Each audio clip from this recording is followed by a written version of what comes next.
ரசூலுல்லாஹி ஸல்லல்லாஹு அலைஹி வஸல்லம் உடைய காலத்தில் இரவு நேரத்தில் ஒரு நபித்தோழர் வருகிறார் பசியால். அல்லாஹுடைய தூதருடைய வீட்டில் உணவில்லை. அல்லாஹு அக்பர். அல்லாஹுடைய தூதர் சொன்னார்கள், இந்த விருந்தாளை யார் கண்ணியப்படுத்துவது? ஒரு அன்சாரி தோழர் எழுந்து, நான் அழைத்துச் செல்கிறேன் அல்லாஹுடைய தூதர் என்று வீட்டுக்கு என்று அழைத்துச் செல்கிறார். மனைவிடத்தில் சென்று கேட்டார்கள், அல்லாஹுடைய தூதருடைய விருந்தாளி வந்திருக்கிறார், ஏதாவது உணவு இருக்கிறதா? மனைவி சொன்னார்கள், குழந்தைகளுடைய உணவை தவிர எதுவும் இல்லை. கணவன் சொன்னார், குழந்தைகளை உறங்க வையுங்கள், அடுப்பில் உணவிருப்பதை போல் நாம் காட்சி செய்வோம், அவர்கள் உறங்கட்டும். அவர்கள் உறங்கியதற்கு பிறகு உணவை அவருக்கு வைத்து விடுவோம். அந்த விருந்தாளிக்கு நாம் உணவை சாப்பிடுவதை போல் சைகை செய்வோம். நாம் சாப்பிடுகிறோம் என்று நினைத்து அவரும் வயிறு நிரம்ப சாப்பிட்டு சென்று விடுவார். அவரும் வயிறு நிரம்ப சாப்பிட்டு சென்றார். ரசூலுல்லாஹி ஸல்லல்லாஹு அலைஹி வஸல்லம் சொன்னார்கள், இருவரின் செயலை கண்டு அல்லாஹ் ஆச்சரியம் கொண்டான். இரவில் அல்லாஹ் சிரித்தான். அவர்கள் பசியில் இருந்தார்கள், ஆனால் வந்தவர் பசியார வெளியே சென்றார், வயிறு நிரம்ப வெளியே சென்றார்.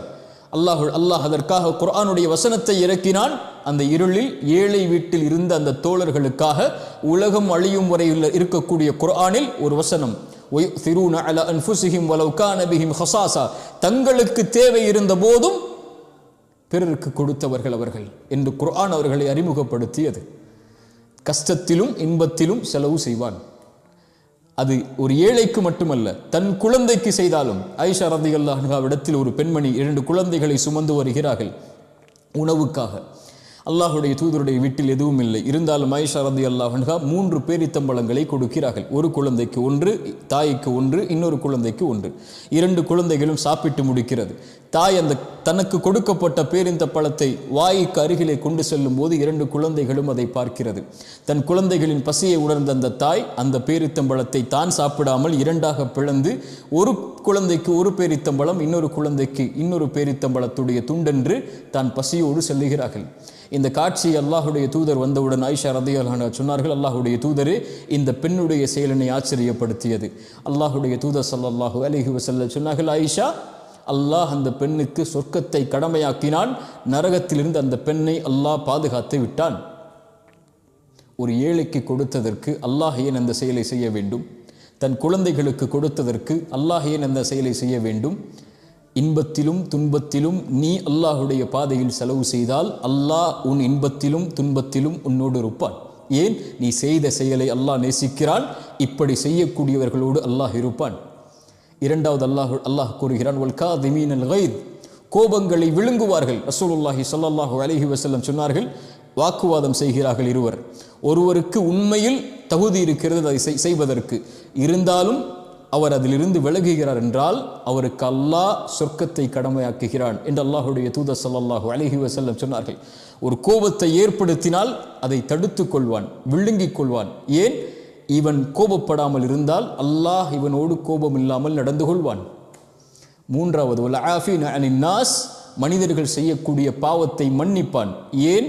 இவன் அல்லாஹ்விற்கு பாவம் செய்கிறான், இவன் செய்யக்கூடிய பாவத்தை அல்லாஹ் மன்னிக்க வேண்டும் என்று விரும்புகிறான்.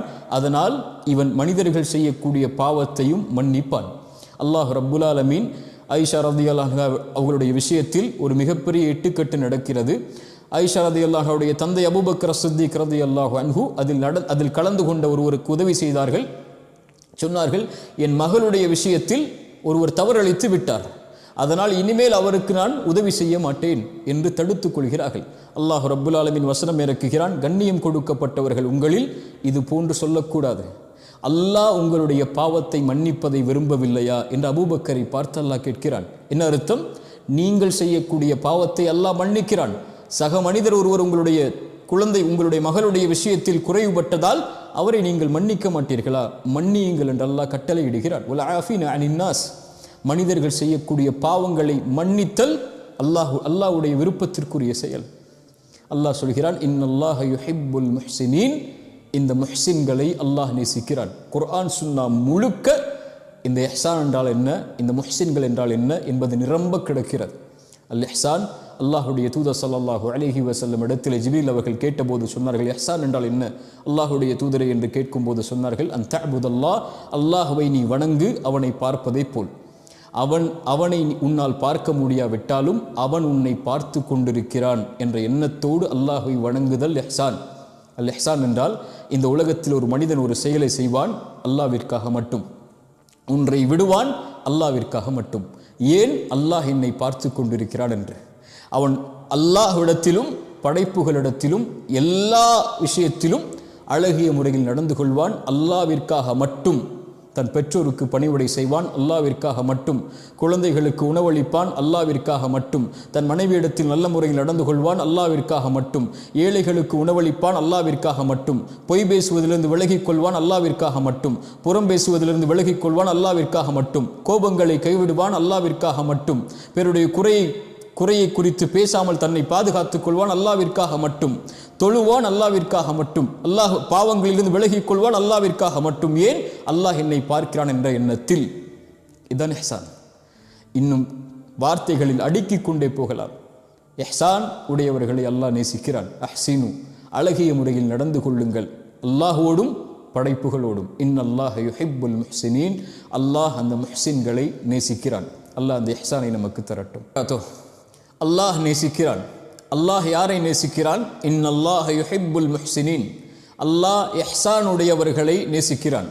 அல்லாஹ்வுடைய தூதர் ஸல்லல்லாஹு அலைஹி வஸல்லம் சொன்னார்கள், இன்னல்லாஹ கதபல் இஹ்சான அலா குல்லி ஷை, அல்லாஹ் எல்லா விஷயத்திலும் இந்த இஹ்சானை கடமையாக்குகிறான். இஹ்சான் என்றால் என்ன? அரபி மொழியில் இஹ்சான் என்றால் அழகிய முறையில் ஒரு செயலை செய்தலுக்கு அல் இஹ்சான் என்று சொல்லப்படும். ஆனால் குர்ஆனுடைய ஹதீஸுடைய விளக்கத்தின்படி இஹ்சான் என்றால், அல்லாஹ்வுடைய குர்ஆனுடைய வசனம் சொல்லுகிறது ஒரு சமூகத்துடைய அறிவுரையை, அஹ்சின் கமா அஹ்சன் அல்லாஹு இலைக், அல்லாஹ் உன்னிடத்தில் எப்படி அழகிய முறையில் நடந்து கொண்டானோ நீயும் அது போன்று படைப்புகளோடு நடந்து கொள். அல் இஹ்சான் என்றால் அல்லாஹ் உங்களோடு எப்படி நடந்து கொள்ள வேண்டும் என்று நீங்கள் விரும்புகிறீர்களோ அப்படி நீங்கள் படைப்புகளோடு நடந்து கொள்ளுதல் இஹ்சான். அல்லாஹ்வுடைய தூதர் ஸல்லல்லாஹு அலைஹி வஸல்லம் சொன்னார்கள், பூமியில் உள்ளவர்களுக்கு இரக்கம் காட்டுங்கள், வானத்தில் உள்ள அல்லாஹ் ரஹ்மான் உங்கள் மீது இரக்கம் காட்டுவான். உங்கள் சகோதரனின் தேவையில் பங்கு கொள்ளுங்கள், அல்லாஹ் உங்களுடைய தேவையில் பங்கு கொள்வான். உங்கள் சகோதரனின் சிரமத்தை நீக்குங்கள், அல்லாஹ் உங்களுடைய சிரமத்தை நீக்குவான். நீங்கள் ஒரு ஏழைக்கு செலவழியுங்கள், அல்லாஹ் உங்களுக்கு செலவழிப்பான். நீங்கள் பிறருடைய பாவத்தை மன்னியுங்கள், அல்லாஹ் உங்களுடைய பாவத்தை மன்னிப்பான். நீங்கள் சகோதரனின் குறையை மறையுங்கள், அல்லாஹ் உங்களுடைய குறையை மறைப்பான். நீங்கள் எப்படி படைப்புகளோடு நடந்து கொள்கிறீர்களோ அப்படி அல்லாஹ் உங்களோடு நடந்து கொள்வான். அதுதான் அல் இஹ்சான். இந்த இஹ்சானை உடையவர்களை இன்னல்லாஹ யுஹிப்புல் முஹ்சினீன், இந்த முஹ்சின்களை அல்லாஹ் நேசிக்கிறான். குர்ஆன் 3 தன்மைகளை சொல்கிறது இந்த வசனத்தில். இன்னல்லாஹ யுஹிப்புல் முஹ்சினீன், அல்லாஹ் முஹ்சின்களை நேசிக்கிறான் என்று கூறுவதற்கு முன்னால் அந்த முஹ்சின்கள் யார் என்று 3 தன்மையில் அல்லாஹ் சொல்கிறான்.